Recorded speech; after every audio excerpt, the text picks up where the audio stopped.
Yang pertama ada plasmolisis. Plasmolisis ini terjadi ketika sel-sel tumbuhan mulai kehilangan air internal. Air mengalir keluar dari sel dalam suatu proses yang dikenal sebagai osmosis. Selama plasmolisis, tumbuhan tidak akan mendapatkan cukup air. Sitoplasma dan membran plasma mengarut dan menarik dari dinding sel dan menyebabkan seluruh tumbuhan layu.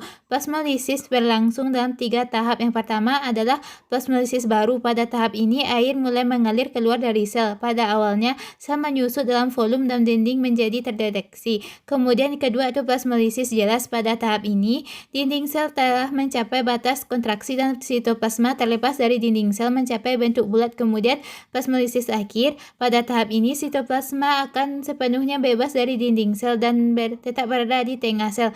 Kemudian yang kedua adalah deplasmolisis. Air mengalir dalam keadaan ini menyebabkan sitoplasma membran membengkak saat air disimpan dalam vakuola. Sitoplasma mendorong sel membran sel penuh. Sel tidak akan pecah karena kekuatan dari dinding sel. Tekanan yang diberikan oleh dinding sel disebut dengan tekanan turgon.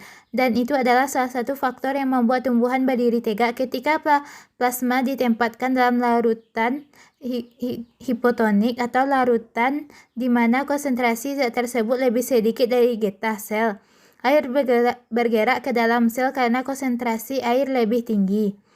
Di luar sel zat kemudian sel membengkak dan menjadi bombastis. Ini kemudian pergerakan sel merupakan salah satu ciri dari sel hidup bergerak.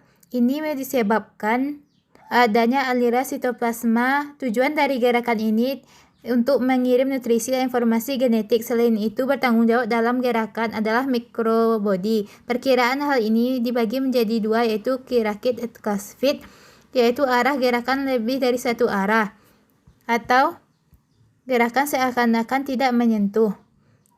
Gerakan ini dapat dilihat pada sel yang memiliki vakuola yang kecil, contohnya pada filamen tangkai anting atau diskolot. Kemudian gerak rotasi, yaitu gerakan sitoplasma yang meningkatkan secara tetap. Gerakan ini terjadi pada sel-sel yang memiliki vakuola besar. Ketika berlangsung, kadang-kadang nukleus dan pus tidak akan bergerak sehingga mengikuti gerakan tersebut. Contohnya kloroplast pada daun, Hibberella verticula.